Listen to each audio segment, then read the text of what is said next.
ازيك يا حبيب قلب الزرزور؟ طبعا ما طلعتلكش بعد ماتش الاهلي وسيراميكا، قلت اتفرج بقى على ايه الفرقه اللي هنقابلها في النهائي. وبفضل الله عز وجل امنياتي اتحققت وقابلنا الزمالك يفوز على بيراميدز في مباراه. يعني الزمالك لعب فيها كوره في الشوط الثاني، وبجد يعني بجد مهما تعلى ومهما تجيب ومهما تاخد بطولات، يظل الاهلي اهلي ويظل الزمالك زمالك. تمام. بيراميدز مين والناس نايمين. بيراميدز بيخسر من الزمالك كالعاده، كعبه عالي الزمالك على بيراميدز، وده المتوقع، وده اللي بيحصل في الكوره، ان الفرقه اللي معاها جمهور لو بتلعب بالاشبال هتبقى فيها خطوره. الزمالك انتصر على بيراميدز بفضل من الجمهور وبفضل من مدربه اللي عنده كوره فعلا، واللي فرق مع النادي. ان انا بقول لو كان المدرب الاجنبي ده كان مع الزمالك كان بيراميدز النهارده كسب 2-3، ولكن الروح النهارده كان ليها راي تاني مع نادي الزمالك. بالصلاه على النبي تعال نتكلم في نادينا وفي فرقتنا النادي الاهلي. طيب، بسم الله الرحمن الرحيم.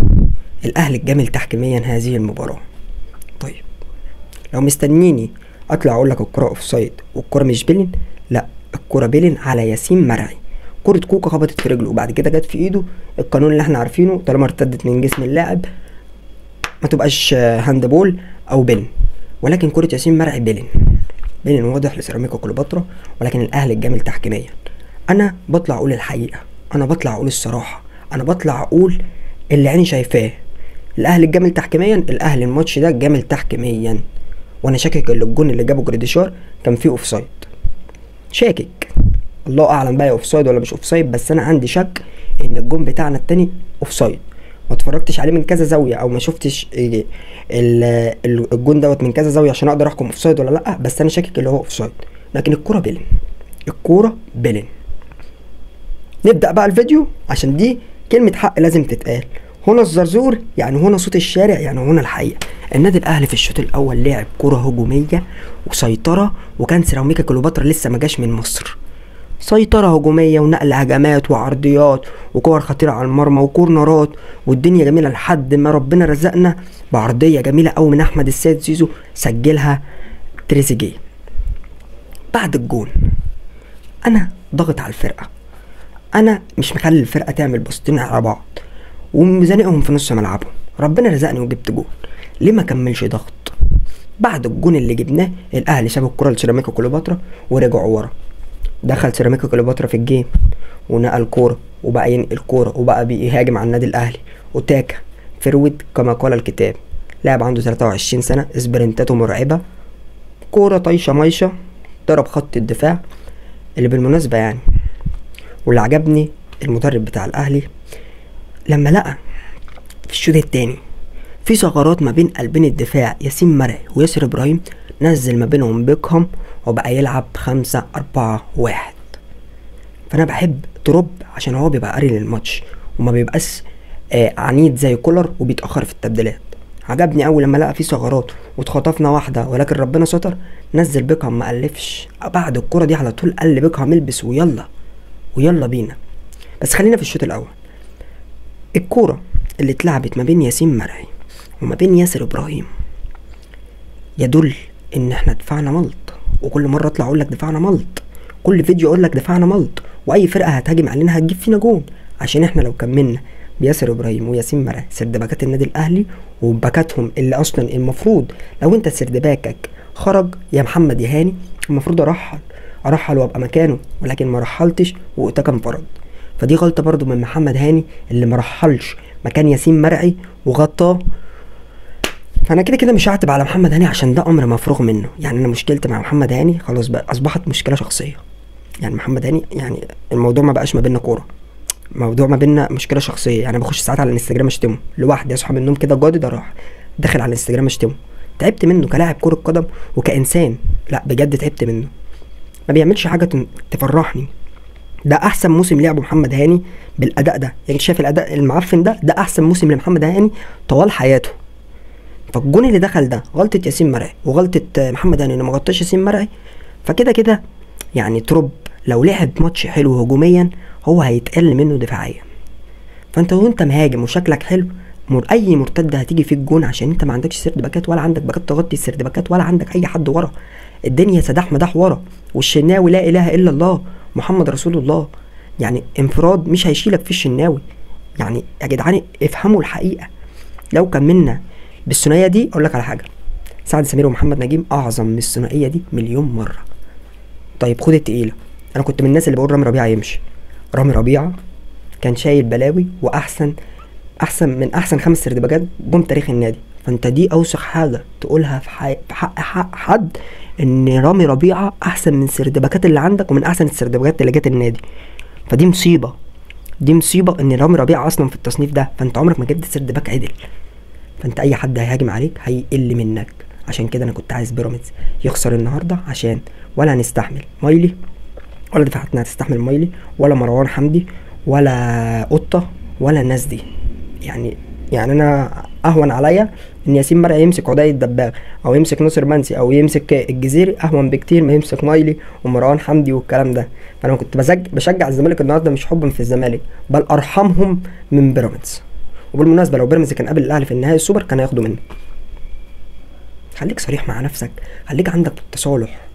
ولكن الشوط الاول النادي الاهلي لعب كره هجوميه، والمدرب ده انا هفضل اطلع اشيب بيه كل مره، لان انا عاجبني كورته الهجوميه، وعاجبني قرايته للماتش، وعاجبني فكره الكروي. ولكن المدرب ده هيطلع شكله وحش بعد كل مباراه بسبب الاخطاء الدفاعيه، وبسبب انه معهوش باكات تعمل خطته الهجوميه. كوكا والله العظيم وعهد الله انا ممكن اعمل اللي بيعمله كوكا واحسن من الاداء ده، واخد 30,000 في الموسم. اقسم بدين الله انا لو بلعب كوره في النادي الاهلي ومكان كوكا، بصحى كل يوم اتمرن في النادي، ومعايا عربيه وايفون واكونت على الانستجرام فيه 300,000 350,000 متابع، والدنيا جميله كده، وراح بلعب على الجيله ومسافر الامارات ومعايا تاشيره ومعايا وسط جمهور، اقسم بالله هعمل اداء احسن من كوكا. ملط لا يفقه شيء في الدنيا. انا ما اعرفش ازاي ده لعب باك ليفت، ولا اعرف ازاي ده لعب نص ملعب، ولا اعرف ازاي ده لعب سرد باك، ولا اعرف يعني ده اصلا ما يقفش على اوضه اللبس. لو وقف على اوضه اللبس الامن هيعدي منه ويخترق الاوضه. قسما بدين الله ولا بيعرف يرفع ولا بيعرف يعمل اي حاجه، بيعمل فاولات بس. اقسم بالله نفخناه ودينا بالونه كبيره قوي بعد ماتش الزمالك لما مسك بزيره بس، وقسما بالله كان كل دخلاته على بزيره فاولات. قول لي قطع كوره كده 1 في 1 قدام بزيره؟ ما عندكش باك، ولا عندك باك، ولا يمين ولا شمال ولا سرد باكات. انت الخط اللي الكامل ورا ضئيل فنيا وضئيل كرويا. فانت طول ما انت بتهاجم حلو، اي مرتده هتروح عليه هتيجي جوه.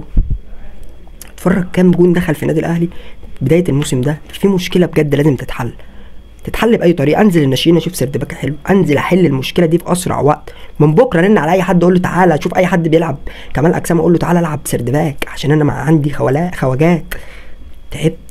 تعبت بجد من خط دفاع النادي الاهلي، بجد بيخلي منظرنا عره، وكنا هنتلدع، وكان في بلين هيجي علينا، وكنا ممكن نخش بلينات وعالم ويا دين النبي بجد. بس الاهلي بيلعب كره هجوميه حلو. ماتش المصري الاهلي لعب كره هجوميه حلو. المدرب ده حلو والله، المدرب ده يعني من احلى المدربين اللي بشوفها بتلعب كره هجوميه في الدوري المصري وهجوم تاريخ النادي. بس بجد ندعمه ونجيب له سرد باكات حلوه، ونجيب له باكات تنفذ. انت خدت بالك المدرب ده يعني لعبه على الاطراف ولعبه على العرضيات. فانت مين اللي عامل لك الخطوره اصلا، ومين اللي منجح المدرب ده لحد دلوقتي؟ هو احمد السيد زيزو عشان هو اللي بيرفع، هو اللي بينفذ الفكره اللي عند المدرب اللي هي العرضيات، اللي هو اللعب على الاطراف. النهارده شفنا زيزو وبن شرقي وتريزيجيه بيلعبوا مع بعض بس مش هينفعوا مع بعض. النهارده انت جبت زيزو شمال، جبت تريزيجيه شمال، وجبت من شويه بن شرقي شمال، ونزلت بن رمضان شمال. ففي حاجه غلط في توظيف الثلاثي دوت. ومعاهم بن رمضان كمان، انت مع بن رمضان بره، انت كنت بتلعب باتنين ديفندرات ديانج ومروان عطيه، ومقعد بن رمضان بره. فانت ازاي بقى هتلاعب بن رمضان وتريزيجيه وزيزو وبن شرقي وجريديشار قدام، وعندك امام رجع من الاصابه؟ انت التوليفه دي لازم تولفها صح. فانا من رايي اللي انت ممكن تشوفه لا قيمه له، الاهلي محتاج خطه 3-4-3 اللي كان بيلعب بيها موسيماني في يوم من الايام. 3 مساكين، عشان 2 مساكين مش هينفعوا بالمساكين اللي عندك. العب ب3 زي ما لعب بيهم تروب، وعجبني قوي لما نزل بيكهام وبقى يلعب ب3 مساكين لما لقى الدنيا سيد احمد.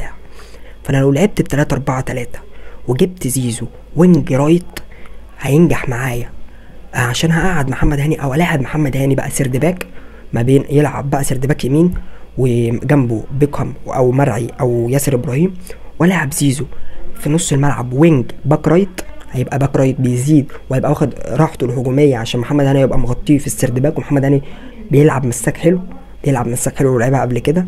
فخطه ال3-4-3 هي الخطه الوحيده اللي هتعرف تولف بيها زيزو وبن شرقي وتريزيجيه مع عوده امام، مع وجود بن رمضان، مع وجود ديانج ومروان عطيه، مع وجود جراديشار. دي الخطه الانسب للنادي الاهلي في الوقت الحالي. انا مبسوط اللي نهائي اهلي وزمالك، استناكم بقى ان شاء الله في فيديو النهائي، والاهلي منتصر والاهلي كسبان. كان معك الزرزور في يوم ممتع في الكرة المصرية، واتمنى ابقى طالع مبسوط واطلع لك مبسوط، ما اطلعش اشتم وقل ادب زي الفيديو اللي فات. بس بجد من حزني على النادي ومن حزني على اللي مفيش حمية وروح في الفرقة، فانا طلعت قلت ادب الفيديو اللي فات. فانا بعتذر عشان دي الوسيله الوحيده اللي بقدر اريح بيها نفسي واعبر عن رايي، واعتذر عن الغلط اللي غلطت الماتش اللي فات في حق اي لاعب مهما كانت دي الكوره. بس بجد انتوا لعيبه، لما بتلعبوا من غير روح بيبقى شكلكم مقرف وتستاهلوا الشتيمه. فانا بعتذر، ولو غلطتوا تاني هشتم، معلش. كان معك الزرزور، والى اللقاء في فيديوهات تانية يا حبيب قلب الزرزور. السلام عليكم.